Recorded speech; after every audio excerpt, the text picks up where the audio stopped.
এগুলো সম্বন্ধে না আমি একটু অত ভালো জানি না, আমার একটু ভয় ভয় লাগে ঘাটাঘাটি করতে। মনে হয় যে কোনো কিছু যদি ভুলভাল টিপে দিই, এটা আমার মানে হার্টবিটটা এতই দুর্বল, পাই না। এই যে আমি যে নার্সিংহোমে ভর্তি ছিলাম, রক্ত দিচ্ছি, আমি দিদিগুলোকে বলি মানে সিস্টারগুলোকে যে তোমরা যে এত নোংরা দেখছো, কেউ বমি করছে, কেউ বেডেই পায়খানা করছে, মানে বিটকাল ব্যাপার একবারে। জানোই তো ওখানে তো কেউ সুস্থ মানুষ যায় না, আর সবাই অপারেশন হয়ে এসছে বেশিরভাগ, ওরা তো নড়তে পারবে না। তো এইভাবে তো আমার দেখে তোমার ঘৃণা লাগে না? কিংবা কারো কেটে গেছে পুরো সেলাই করছে, এগুলো দেখে মাথা ঘোরে না? বলে কি কিছুই হয় না, অভ্যেস হয়ে গেছে। প্রথমে নাকি যখন ওদের ট্রেনিং হতো তখন কষ্ট হতো, এখন আবার ঠিক হয়ে গেছে। আমি বলি কি জানি বাবা, আমি পারবো না।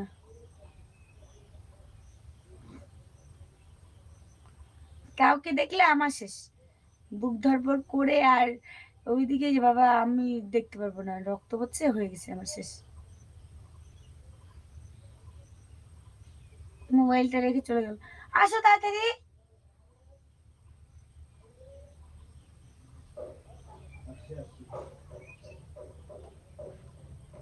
ও আমরা প্রত্যেকদিন লাইভে আসবো কিনা তোমরা বললে না তো, কমেন্ট করে একটু বলো।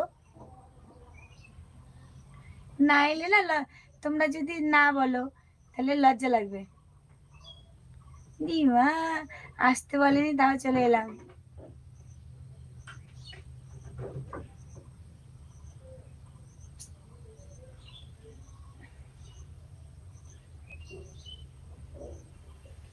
রক্ত দিয়ে হাত দুটো ব্যথা ধরে গেছে, ফুলে আছে, এখনো ভালো হচ্ছে না একদম। এই যে হাতটা ভাড়া দিয়েছিলাম একবার ঝিঝি লেগে গেল।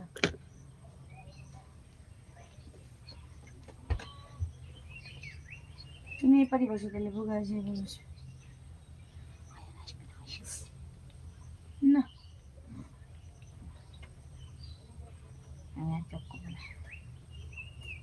পরে করো, বিকালে, বিকাল পড়ে গেছে, এপার দিয়ে আসো। সর্দি লাগছে, গামছাটা এখানে নিয়ে আসো। শরীর খুব খারাপ তো, ওই জন্য থাকছি না আমি এখানে। তো যাই হোক, একটু কমেন্ট পড়ি।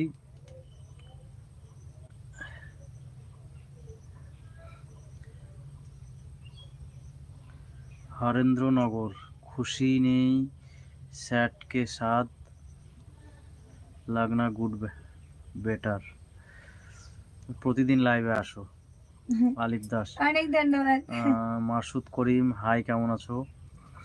রেখা সরকার, কি যুগান্তর, আচ্ছা। তারপর হচ্ছে নাদিরা পারভিন, দাদা আপনাদের আমি অনেক বড় ফ্যান। আচ্ছা, ঠিক আছে, তোমাদেরও ফ্যান তারপর আমরা। পরিতোষ বিশ্বাস, অনি চৌধুরী, সেদা ঋতু আক্তার হোসেন, আসসালামু আলাইকুম আপু, কেমন আছো তুমি? তোমার ফ্যামিলির সবাই খুব কেমন আছো? তারপর খালি ফ্যান হলে হবে, ভাত তরকারি সব হতে হবে, আমাদের খালি ভাতের ফ্যান বলো না।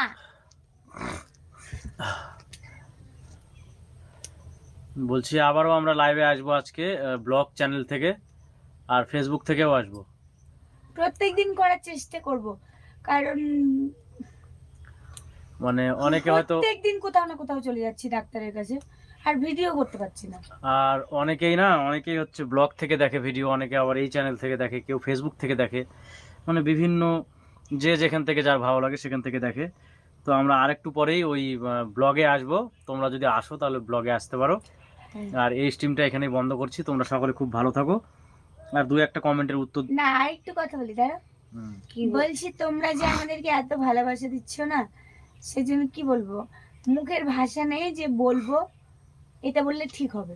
তো তোমাদের প্রচুর অনেক ভালোবাসা, হৃদয়ের আন্তরিক শুভেচ্ছা, অভিনন্দন না কি বলে, সব তোমাদেরকে জানাই। ও শুভেচ্ছা, আন্তরিক অভিনন্দন।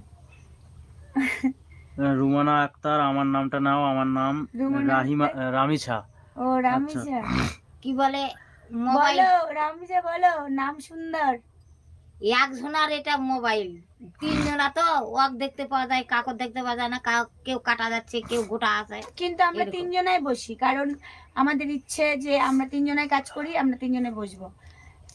আর যখন আরো 4 জন হয়ে গেলে আর একটু পিছিয়ে পিছিয়ে বসবো, তাও তখন ল্যাপটপ নিয়ে বসবো, তাও ভালো। যে কয়জন কাজ করবো সেই কয়জন বসবো, কারণ একা একা ভাল লাগে না। আর তখন বলবে ওই কই ওই কই, তার থেকে সবাই মিলে একসঙ্গে করাই ভালো, ভালো লাগে ওটা। তারপর লিখেছো বাসুদেব নস্কর, কি হচ্ছে তোমাদের? আচ্ছা, বুঝলাম না এটার মানে। এবি রহিম অফিসিয়াল। আমাদের বর্তমানে অসুখ চলছে, আগে মারাত্মক ছিল, এখন একটু কমেছে। কি লিখেছে, ভার বৃষ্টি পড়ে নাকি? আচ্ছা। তারপর আকাশ মল্লিক, দাদা তোমাদের সাথে দেখা। তারপর একটা সম্পূর্ণ লিখলে না তো, দেখা কি? ও দেখা যাই হোক, চলে এসো, দেখা করতে ইচ্ছে হলে। আরেকটা কথা, আমাদের এখানে বৃষ্টি হচ্ছে প্রত্যেকদিন। কাবির খাঁ, কবির খাঁ, মাই লাভ। আচ্ছা, প্রতিদিন লাইভে আসো রেখা সরকার। রমা দাস, তোমাদের ভিডিও আমার ভালো লাগে। Mahadev YouTube channel, hi. খুশির ওয়ার্ল্ড, অনেকদিন থেকে তোমাদের সঙ্গে কথা বলার ইচ্ছা। আমার নাম খুশি, বীরভূম জেলা, শিউড়ি। আচ্ছা, তোমার নাম যে বলবে সেই তো খুশি হয়ে যাবে। গেম জোন, ভালো থাকবেন দাদা। সিমি, কি হয়েছিল বলো না। মুস্কান, তোমাদের জন্য দোয়া করি। অনেক রুমা ধন্যবাদ। চক্রবর্তী, হাই। পরিতোষ বিশ্বাস, আপনাদের ভিডিওগুলো অনেক ভালো বলছি লাগে। কি হয়েছিল বলছি, ওই যে পেটের পাথর আর অনেক অসুখ হয়েছে। রক্ত কম আর জন্ডিস। প্রথমে শরীরটা দুর্বল ছিল, একটু পাথর তো একটু এখনো অসুখ। আছে, অপারেশন হয়নি। তারপরে ডাক্তারের কাছে গেলাম, পাথর হয়েছে বললো। তারপর রক্ত পরীক্ষা করে দেখছি যে রক্ত নেই, 6.5 হিমোগ্লোবিন। তারপরে 2 মাস পরে ডাক্তারবাবু বললো অপেক্ষা করো, আমি ওষুধ দিচ্ছি। 2 মাস পরে পরীক্ষা করে দেখি যে 6 হয়ে গেছে। তারপরে ওষুধ কিন্তু চলতেই আছে। তারপরে 3। তারপরে পরীক্ষা করে দেখি 3.6। সঙ্গে সঙ্গে নার্সিংহোম ভর্তি হওয়ার পরে আমার ব্লাড গ্রুপ কিছুতেই আর মেলে না। মানে আমার প্রথমে আমার যে রক্ত নেই, কিন্তু মাঝখান আমাকে থেকে যে আদিবাসী রক্ত দিল, মুসলিম রক্ত দিল, আমার একটা আদিবাসী তখন তো ভাই আমাকে নিতেই হলো। আমাদের ব্লাড তো দিল, সেই জন্য গভীরভাবে ভাবলে সবই ঠিক আছে। তো সেটা বড় ব্যাপার না। একদিনতে দুটি কুসুম, হিন্দু মুসলমান। তো হিন্দু তার নাই, না, মুসলিম তার এগুলা নয়, কিছুই না। হিন্দু হিন্দু তার। মুসলমান খ্রিস্টান আমাদের আদিবাসী প্রকৃত যার যেটা কিচ্ছু না। ভাষায় আমরা এই যে ধর্মকর্ম স্বাগতম করি তো করে। কিচ্ছু না। প্রকৃত ব্যাপারটা হচ্ছে সবাই মানুষ, আর এই মানুষই এই জাতিটা তৈরি করেছে। আর আগে থেকে আমাদের মানে মুসলিমদের সঙ্গে ওঠা বসা করে আমাদের অভ্যাস আছে, ভালোও লাগে। অনেক হিন্দুরা আছে যে মানে আলাদা গ্রাম, তো ওই মোহিত জন্য ওগুলো মল্লিক, বলে ওরা অভ্যস্ত নয়, তাই না? শেফা, হ্যালো।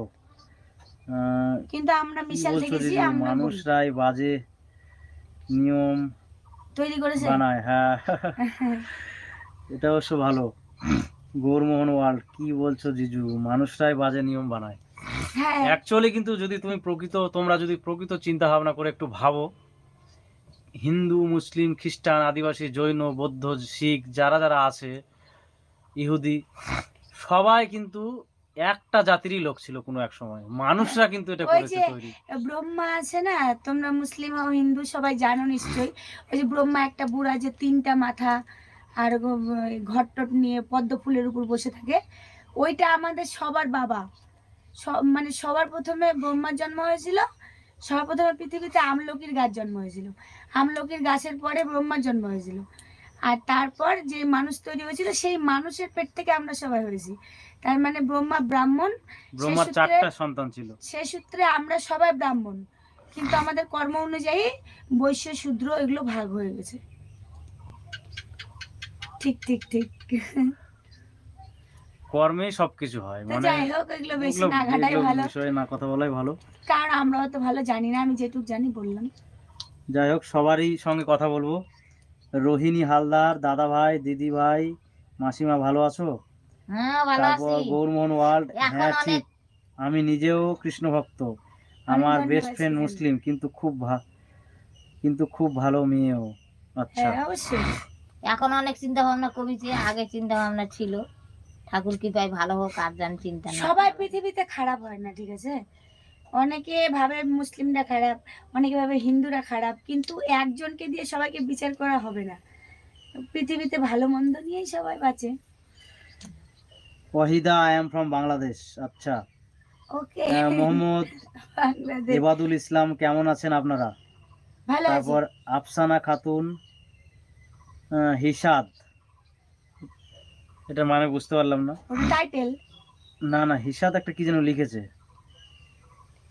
তারপর হচ্ছে আমার বাড়ি গঙ্গারামপুরে, দীপঞ্জন কর্মকার। আমরা তো আমরা তো গঙ্গারামপুরে ছিলাম গঙ্গারামপুরে ছিলাম 7 5 দিন, দিন 5 দিন 6 দিন মতো ছিলাম। 6 দিন, 5.5 দিন। এবার সন্ধ্যা নার্সিং হোমে ছিলাম। যদি ভালো থাকতাম তাহলে তো লাইভ করতাম, কিন্তু ওটা তো আনন্দে যায়নি, সেই জন্য কিছুই করিনি। গায়ত্রী মজুমদার, কিসের জব করো? কোনো জব করি না।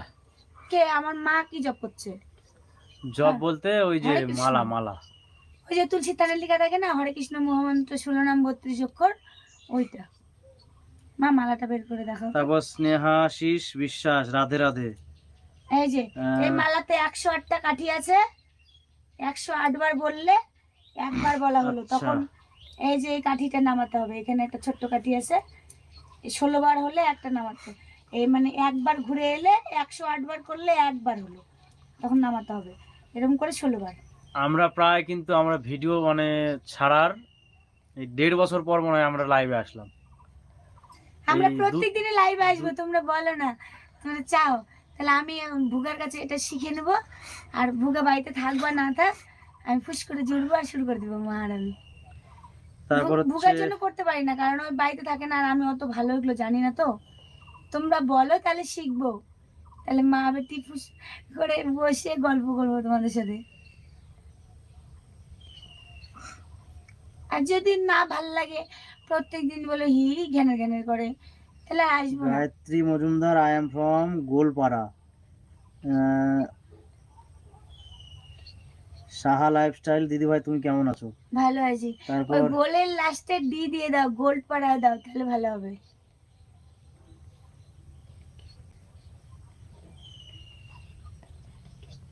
এই যে মার ঘুম ধরছে আজকে না, আমি হচ্ছে ইয়ের থেকে আস্তে আস্তে জন্ডিসের ওষুধ খেতে গেছিলাম, বললাম তো। কোথায় ওটা? কুশমন্ডি। ওখান থেকে আস্তে আস্তে মা টোটোতে গাড়িতে টুপাচ্ছে, এমন টুপাতে এরকম করে পড়ে যাচ্ছিল। তারপর পাখিস ব্লগ, তোমাদের বাড়ি কোথায়? আচ্ছা, তারপর একজন হিন্দিতে কমেন্ট করেছো, আমাদের প্রিয়াঙ্কা। বাড়ি নাকড়াকুড়ি, দক্ষিণ দিনাজপুর জেলা, তপন থানা, ইন্ডিয়া। প্রিয়াঙ্কা চোপড়া লিখেছে যে আপকে বাপরে। বাচ্চে কে प्रियंका चोपड़ा के बाली में कुछ देखी पर अच्छे से कुछ देखा कीड़ा नहीं। जैसा था। ওই দেখতে পাচ্ছে না মনে হয় আমার মার এই জপের থলিটা। আমরা हम लोग চাই आपके बच्चों के बाली में कुछ देखा पर যাই হোক, অত আমরা তো অত ভালো হিন্দি বুঝি না। কার গলায় বুঝতে পারছি না, আমার গলায় তো কিছু নেই, মার গলায় এই জপের থলি, জপ করছে তারপর হরে কৃষ্ণ মন্ত্র। স্টোরি অফ টুমোরো বাংলা লিখেছো দিদি কুশমুন্ডি থেকে। আচ্ছা, কুশমুন্ডি তো আমরা আচ্ছা। আজকেই যাওয়া হয়েছিল, আমি গিয়েছিলাম তার আগের দিন গতকালকে। ভোরবেলা সকালবেলা যাই, আর বলো না, কি একটু গল্প করব, একটু দাঁড়াবো, মানে দুঃখের কথা আর বললে বলা যায় না। কি হয়েছে জানো, আমি তো দুধ খাই না, জীবনে কোনোদিন দুধ খাই না, এক ফোঁটা দুধও আমি হজম করতে পারি না, খেলে মনে হয় কি জীবনটা বুঝি আমার গলা দিয়ে বের হয়ে যাবে, এতটাই কষ্ট হয়। আর সেই জায়গায় ওই জন্ডিস যেখানে ঝাড়তে যাচ্ছি, ওখানে 1 গ্লাস করে দুধ দেয়, চিরা দিয়ে দুধ দিয়ে, আর কি জানি একটা গাছরা ওষুধ আছে ওইটা দিয়ে দেয়, আর সেগুলো খেতে হবে গোটাটাই, আর আমি 1 গ্লাস করে দুধ খাই। আর ওই কি জানি প্যান্ডি নাকি বড়, ওর থেকে ভালো গ্যাসের ওষুধ হয় না, ওই ভালো গ্যাসের ওষুধটা, আর ওই পায়খানার ওষুধ হয় একটা কালো রঙের, ওই ওষুধটা, মানে দোকানদারকে আমি বলছি যে যত রকমের ভালো ভালো হজম হওয়ার ওষুধ আছে সব দাও, সবটা নিয়ে আমি দুধটা খেয়ে সঙ্গে সঙ্গে ওষুধটা খেয়ে নিই, তাও আমার সঙ্গে সঙ্গে পেট ব্যথা চালু হয়ে যায়। আর আমি কি, আমার মনে হয় আমার কি যে করব, কত কষ্ট করে বাড়িতে আসি আর কারোর সঙ্গে আমি কথা বলতে পারি না। আর মাকে আমি কানে কানে বলি, কারোর সঙ্গে দেখা হলে বলো যে আমরা কথা বলতে পারবো না, আমার, আমি খুব অসুস্থ আমি, সেই জন্য এরকম করে বলে বলে চলে আসছি। নাহলে ওখানে গিয়ে আরামসে আমি বুকের কাছে শিখে নিয়ে গিয়ে একটু লাইভ করতে পারতাম, তাহলে তোমরা বাড়ির কাছাকাছি যদি কেউ হতে তাহলে দেখা করতে পারতে, ভালো থাকলে করতাম। কিন্তু বিশ্বাস করবে না, আমার এত পেট ব্যথা করে, অতগুলো ওষুধ খাই তাও পেট ব্যথা থামে না। আর ওম করে গাড়িতে চলে আসি, খালি মনে হয় বাড়িতে কখন আসবো, এসে আর শুয়ে পড়ি। আর 12টা 1টা 2টা 3টা অবধি কিচ্ছু খাই না, মানে ওগুলো হজম হবে তারপরে, এতটাই কষ্ট হয় আমার। এই দুধ আর খাসির মাংস আগে যখন ছিল তখন খেলে এরকম হতো, একদম সেম মনে হয় কি যে জীবনটা এখানে চলে এসছে আমার, বের হয়ে যাবে এখনই, এতটা কষ্ট হয়। না আমি যখন, আমরা বাইরে যখন, গরম। হ্যাঁ, আমরা যখন আগে মাছ মাংস খেতাম তখন আমার বাবা মাও কোনোদিনও খাসির মাংস খেতে পারেনি আমার জন্য। একদিন আমার বাবা বলছে কি যে দেখি তো আমার মেয়ে পোলট্রি খায়, দেশি মুরগিও মাঝে মধ্যে খেতাম, কিন্তু এখন বড় হয়ে আর খেতে পারবো না দেশি মুরগি, ঘৃণা লাগে, পায়খানা খাচ্ছি। আর এখন তো খাই না, আর সেটা কথা বাদ। তখন খাসির মাংস বাবা একদিন চুপ করে নিয়ে এসছে, নিয়ে এসে মাকে বলেছে নাকি আমি জানি না, মা তো বলে আমি জানি না, নিয়ে এসে বলেছে যে রান্না করো, ওকে বলবে না, দেখি ওই বদমাইশি করে খায় না নাকি খেতে পারে না। তখন আমার মা ওই যে কষানি হয় না রান্না করে, তখন আমি ওরকম খেতে যাই না রান্নাঘরে, এই যে দাও দাও এরকম করি না, আমি ঘরেই আছি। মা বললো কি যে একটা নিয়ে যা খায় দেখ যে কেমন হচ্ছে লবণটা, তখন আমি একটা টুকরো খেয়েছি, খেতে কেমন যেন একটু জীবনটা লাগলো, আলাদা মনে হলো। তখন আমি বলছি কি আলাদা আবার কেন হবে, মাংস, পোলট্রির মাংস। তখন ওম করে তো, তো খেয়ে নিলাম, খেয়ে লবণ তেল কি হয়েছে বলে দিলাম। তার 5-6 মিনিট পর থেকে আমার মনে হচ্ছে কি জীবন এখনই বের হয়ে যাবে, পেট ব্যথা, গা ঘাটা, জীবন একদম শেষ, আমি পুরো পাগল হয়ে যাচ্ছি, কি করব জানি না। তারপরে আমি হচ্ছে কি আমি আমার এই চকি হয় না, আমরা তো 12 মাস চকি, আমরা কোনোদিন খাট ছিল না আমার, আমার তোমার বিয়ের সময় খাট দেয়নি, ও আমার মাকে বিয়ের সময় খাট দেয়নি, ওই জন্য আমি জীবনে কোনোদিন আমাদের বাড়িতে খাট দেখিনি। তো যাই হোক, এই চকির মধ্যে ধাড়ির মধ্যে পিঠটা এরকম করে লাগিয়ে দিয়ে আমি এরকম করে আছি নিচে বসে, জানি গ্যাসটা একটু কমে, ভাল লাগছে না। তখন আমার মা, রান্নাও হচ্ছে না, কি করবো আর, আমি বলছি না আমি রান্নাঘরে চলে যাবো, রান্না না হোক। আমি ভাবছিলাম যে পেট ব্যথা হচ্ছে করুক, এখন বলবো না, তাহলে আমার মাদের খাওয়া দাওয়া হয়ে যাক তারপরে বলবো, না হলে আমার চিন্তাতে ওরা খাবে না। তো আমি বলছি না আমি আর থাকতেই পারছি না, আমি রান্নাঘরে চলে গেলাম, গিয়ে বললাম কি যে মা আর কি খাওয়ালা তুমি আমাকে, এটা কি মাংস ছিল? মা বলছে এটা তো পোলট্রির মাংস। তো আমি বলছি না এটা পোলট্রির মাংস হয় না, অন্য কিছু হয় এটা, খেয়ে আমার এরকম আমার ভালো লাগছে না, তখন তো রান্না বাড়ি ওখানে থাক, আমাকে নিয়ে অস্থির, একদম সারা রাত্রি বমি টমি করে রাত 3টা না 4টার দিকে আমি ভালো হয়েছি। সে কোথায় মাংস ভাত কারোর আর খাওয়া হলো না, যেমনকার রান্না তেমন পড়ে থাকলো। তো ওই থেকে আমার বাবা কান ধরেছে, পরে বলল ভালো হওয়ার পর সকালে যে ওটা খাসির মাংস ছিল, আমি আর জীবনে কোনোদিনও খাওয়াবো না। তো আমার এত কষ্ট হয়, ওই জন্য ডাক্তারবাবু যতই বলুক আমি দুধ খাই না, কোনো ভিটামিন খাই না, এমনি যদি নর্মাল ভাত তরকারি খাই আমার কিচ্ছু হয় না, ভালো থাকি। মাঝে মধ্যে এদিক ওদিক যদি হয়, 1-8টা গ্যাসের ওষুধ খাই, সেটা ঠিক আছে, কোনো ব্যাপার না, পরোটা সিঙ্গারা যদি খাই হতে পারে ওরকম, কিন্তু দুধের মতো হয় না, দুধ আর ওই খাসির মাংস। অথচ পোলট্রির মাংস খাবো, তার পায়রার মাংস খেতাম, অত ভালো লাগতো না, গন্ধ লাগতো, উম, তো তখন কিছু হয় না, কিন্তু ওই মাংস খেলে ওরকম হয়। যাই হোক, এই তো সমস্যা। নামবো কোন করে? আমার একটা জ্যাঠাতো দিদি আছে, আগে তো ও বলতো যে আমি খাই না ওই জন্য ও খায় না, কিন্তু এখন আমাকে বলে যে আমি তো এখন খাই, তো খা। তা আমি বলি কি না তুই খা, আমি খাবো না। ওর ধারণা কি যে ছোটবেলাতে একসঙ্গে থাকতে থাকতে তখন মানে ওই যা করতো আমিও তা করতাম, দেখে দেখে ভাবে যে আমি খাই না ওই জন্য বোধহয় ও খায় না, কিন্তু আমি খেতেই পারি না ওই জন্য খাই না। আর আমাদের না পরিবারে আমার বাবার বলো আমার মার বলো সবারই ইয়ে মানে হজম শক্তিটা কম, খুবই কম। অনেকে দেখি যে সব সময় কিছু না কিছু খেতে আছে, আর আমরা কিছু খেতে পারবো না। আর ভুগা ওরকম, সকালবেলা ভাত খাবে তো একবারে রাত্রেবেলা ভাত খাবে, আর কোনোদিন দুপুরবেলা খায়, খেলে এক মুঠ আর না হলে খায় না। আর ভুগা আসো, কমেন্ট পড়ো, নাহলে আমি মোবাইল নিব। আমি কি পারবো কমেন্ট এটা দুটো মোবাইলে পড়তে? হ্যাঁ, ওগুলো কেমন করে পার করে আমি তো জানি না। আর কত দূর হলো কত দূর হয়নি কেমন করে বলবো এটা?